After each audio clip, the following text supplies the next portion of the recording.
Hello students, welcome back to SQL mathematics. Students, हम पढ़ रहे हैं कॉम्प्लेक्स एनालिसिस में सिंगुलरिटी। आज इसमें हम पढ़ेंगे रीमान्स थ्योरम। सबसे पहले इसका स्टेटमेंट देख लेते हैं, फिर इस थ्योरम को हम प्रूफ करेंगे। और ये काफी इंपॉर्टेंट थ्योरम है जो कि आपके एग्जाम में भी आई हुई है। देखिए स्टूडेंट्स, 2012 एंड 2015 में ये थ्योरम आपके एग्जाम में आई हुई है। काफी इंपॉर्टेंट थ्योरम है हमारे पास, ठीक है। स्टूडेंट्स, सबसे पहले हम रीमान्स थ्योरम का स्टेटमेंट देख लेते हैं। If z equals to a is an isolated singularity of function fz, ठीक है, हमारे पास z equals to a क्या है, आइसोलेटेड सिंगुलरिटी है फंक्शन fz की। And if fz is bounded, देखिए यहाँ पर देखिए fz को कहा गया कि fz बाउंडेड है on some deleted neighbourhood of a, यानी कि fz बाउंडेड है कोई डिलीटेड नेबरहुड ऑफ a, ठीक है।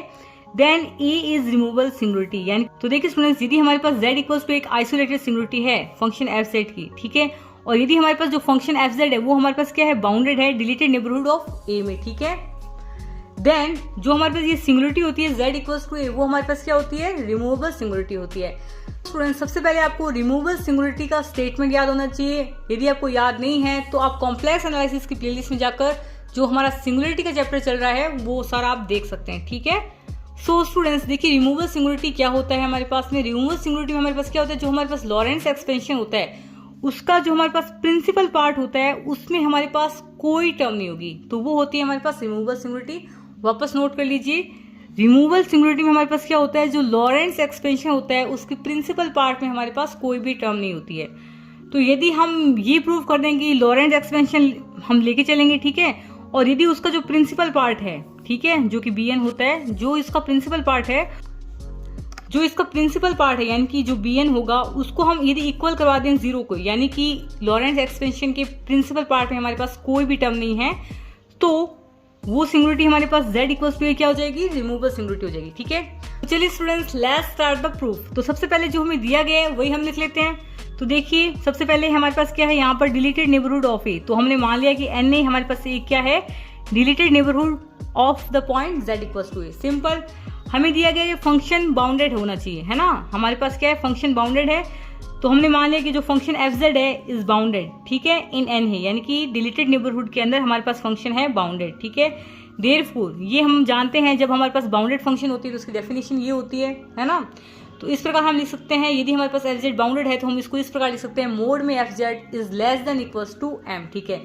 जहां पर स्टूडेंट्स हमारे पास क्या है, m मैक्सिमम वैल्यू है मोड ऑफ fz की। ऑन द सर्किल C, यहाँ पर हम सर्किल एक डिफाइन करेंगे, on the circle C defined by z minus a equals to rho. तो देखिए स्टूडेंट्स, यहाँ पर ये सर्किल है हमारे पास z minus a is equals to rho. यहाँ पर सेंटर हमारे पास a है, रेडियस हमारे पास क्या है, रो है, ठीक है। यहाँ पर हमने रेडियस बिल्कुल छोटी सी लिया है, radius we take radius so small, ताकि ये जो हमारे पास सर्कल है वो नेबरहुड के अंदर लाई कर जाए, यानी कि नेबरहुड के अंदर है ये सर्कल। आप देख सकते हैं ये हमारे पास है डिलीटेड नेबरहुड। डिलीटेड नेबरहुड में हमारे पास क्या होता है, ये वाला जो ए पॉइंट है वो शामिल नहीं होता, ठीक है। और यहाँ पर और भी पॉइंट्स हैं, ओके। तो स्टूडेंट्स, अब हम देखेंगे लॉरेंट एक्सपेंशन क्या होता है। तो देखिए स्टूडेंट्स, यहाँ पर लिखा गया है, here the radius rho of the circle C is taken so small that the circle C remains completely in NA, यानी कि जो हमारे पास सर्कल C है उसकी रेडियस हमने बहुत छोटी ली है, जिससे जो सर्कल C है वो completely, आप देख सकते हैं ये सर्कल C है completely अंदर लाई कर रहा है NA के अंदर, ठीक है, यही लिखा गया है। तो सबसे पहले आपको लॉरेंस एक्सपेंशन याद होना चाहिए, वो देख लीजिए क्या होता है। Now Laurent's expansion of the function fz with respect to z equals to a is, ये मैं आपको पहले भी करवा चुकी हूँ। लॉरेंस एक्सपेंशन क्या होता है, तो इसकी डेफिनेशन ये है, तो आपको ये वाला स्टेटमेंट याद होना चाहिए। fz is equals to summation में n equals to 0 to infinity a n z minus a to the power n plus summation में n equals to 1 to infinity b n z minus a to the power minus n। तो ये हमारे पास है Lawrence expansion, जिसमें ये वाली term हमारे पास क्या होती है, principal part of Laurent's expansion. So students, ये वाली जो टर्म है वो कहलाती है principal part of Laurent's expansion, ठीक है। और इस principal part of Laurent's expansion में हमारे पास z माइनस a की पावर क्या आती है, नेगेटिव में आती है, ठीक है। स्टूडेंट्स, यहाँ पर हम bn को जीरो कर दें तो हम बोल सकते हैं ना कि लॉरेंस एक्सपेंशन के प्रिंसिपल पार्ट में कोई भी टर्म नहीं है ना, क्योंकि bn हमारा जीरो हो जाएगा, तो जीरो की इसके साथ मल्टीप्लाई होगी तो सारी टर्म ये वाली जीरो हो जाएगी, ठीक है। तो हम बोल सकते हैं कि लॉरेंस एक्सपेंशन के प्रिंसिपल पार्ट में हमारे पास कोई भी वैल्यू नहीं है। तो जहां पर हमारे पास कांस्टेंट bn हमारे पास क्या है, bn है हमारे पास 1/2 pi iota integration C F Z upon Z minus A to the power minus N plus 1 D Z. ठीक है, तो सबसे पहले हम क्या करते हैं, इसका मॉड्यूलस ले लेते हैं। Now the modulus of both side of the value of the constant B N, वो हमारे पास क्या है, मोड में B N is equals to, यहाँ पर हमने सारे का मोड लगा दिया। तो देखिए स्टूडेंट्स, हमने दोनों साइड यहाँ पर मोड लगा दिया। ठीक है, अब यहाँ पर हमारे पास मोड में है इंटीग्रेशन, तो हम जानते हैं स्टूडेंट्स यदि हमारे पास मोड में इंटीग्रेशन होता है तो वो लेस देन इक्वल्स टू होता है इंटीग्रेशन में मोड। ठीक है, तो इसको हम इस प्रकार लिख सकते हैं, less than equals to integration में फिर मोड में ये वाली वैल्यू, जो भी हमारे पास वैल्यू है सारी की सारी। ठीक है, तो देखिए स्टूडेंट्स, जैसे ही हमारे पास मोड से इंटीग्रेशन बाहर आता है तो वो वैल्यू हो जाती है हमारे पास less than equals to integration में जो भी हमारे पास वैल्यू थी मोड में। ठीक है, यहाँ पर जो स्टूडेंट्स मोड में हमारे पास वैल्यू थी उसको हमने इस प्रकार अलग अलग सेपरेट मोड में लिख दिया है। ठीक है, यानी कि मोड में एफ जेड, मोड में डी जेड एंड मोड में z minus A to the power minus N plus 1, इससे हम इस प्रकार लिख सकते हैं। ठीक है स्टूडेंट्स, यहाँ पर देखिए स्टूडेंट्स, हमारे पास 1/2 पाई आयोटा हमारे पास मोड में था। ठीक है स्टूडेंट्स, आप लिख लीजिए मोड में आयोटा हमारे पास क्या होता है, 1 होता है, तो ये 1 मोड में 2 पाई आयोटा हमारे पास क्या हो जाएगा, 1/2 पाई। ठीक है, ये वैल्यू। अब हम जानते हैं स्टूडेंट्स, मोड में एफ जेड हमारे पास क्या था, less than equals to M. ठीक है, मोड में एफ जेड हमारे पास क्या था, less than equals to M. And students, mod में z माइनस ए हमारे पास क्या था, मोड में z माइनस ए हमारे पास क्या था, रो। ठीक है, तो यहां पर हमने मोड में एफ जेड की वैल्यू रख दी है ये, एंड मोड में z माइनस ए की वैल्यू हमारे पास क्या है, रो, तो ये हो जाएगा rho to the power minus N plus 1। यहां पर फिर वापस देखिए मोड में F Z less than equals to M है, तो यहां पर वापस लेस देन इक्वल्स टू का साइन आएगा। ठीक है, और ये 2 पाई हमारे यहां पर फिक्स है।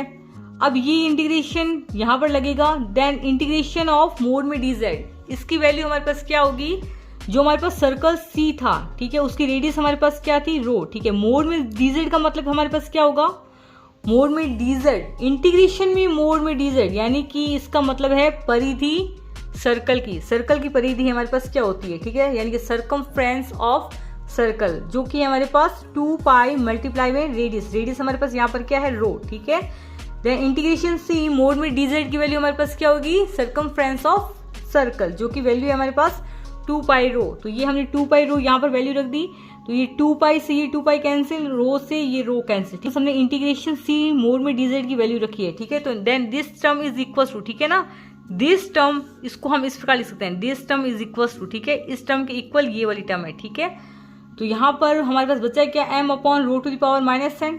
ठीक है, rho to the power minus N को हम ऊपर ले जाएंगे तो हो जाएगा हमारे पास m rho to the power n। ठीक है, तो देखिए स्टूडेंट्स, यहाँ पर हमारे पास चल रहा था मोड में बी एन। ठीक है स्टूडेंट्स, मोड में B N is less than equals to ये चल रहा था। ठीक है, इसकी वैल्यू हमारे पास ये आई। ठीक है, this is equals to this and this is equals to this, यानी कि this is equals to m rho to the power n। ठीक है, सो स्टूडेंट्स, मोड में B N is less than equals to क्या, इस ये value इसके equal है, देन मोड में B N is less than equals to m rho to the power n। ठीक है, तो स्टूडेंट्स ये वाली वैल्यू हमारे पास आई, मोड में B N is less than equals to m rho to the power n। So students, हम जानते हैं जो हमारे पास सर्कल सी है उसकी रेडियस हमारे पास क्या है, रो, और हमारे पास जो सर्कल है उसकी रेडियस काफी छोटी है, तो हम लिमिट रो टेंस टू 0 कर सकते हैं। ठीक है, तो यहाँ पर हम लिमिट ले रहे हैं रो टेंस टू 0, यहाँ पर हम दोनों साइड लिमिट ले रहे हैं रो टेंस टू 0। ठीक है, जैसे ही हम रो टेंस टू 0 लगाएंगे दोनों साइड, यहाँ पर हमारे पास रो टेंस टू 0 लगाएंगे तो ये वैल्यू हमारे पास हो जाएगी 0। देन मोड में बी एन की वैल्यू हमारे पास क्या आ जाएगी, लेस देन इक्वल्स टू 0। ठीक है, मोड में B N less than equals to 0, एकदम सिंपल स्टेप है। जैसे ही हमारे पास मोड में B N less than equals to 0 आएगा तो उस प्रकार हमारे पास बी एन क्या हो जाएगा, 0 हो जाएगा। जैसे ही फॉर एवर एन, ठीक है, जैसे ही हमारे पास बी एन 0 होगा तो हम कह सकते हैं कि जो हमारे पास लॉरेंट सीरीज है उसके जो हमारे पास प्रिंसिपल पार्ट है उसमें कोई भी टर्म नहीं है। तो इसको आप भाषा में किस प्रकार लिखेंगे, सो स्टूडेंट्स, इसे आप भाषा में कैसे लिखेंगे, thus there is no term in the principal part of Lorentz expansion of the function fz, then z equals to a is removable singularity of fz। यानी कि जो हमारे पास लॉरेंस एक्सपेंशन है उसके प्रिंसिपल पार्ट में हमारे पास कोई भी टर्म नहीं है, देन z इक्वल्स टू ए हमारे पास क्या है, रिमूवेबल सिंगुलरिटी है।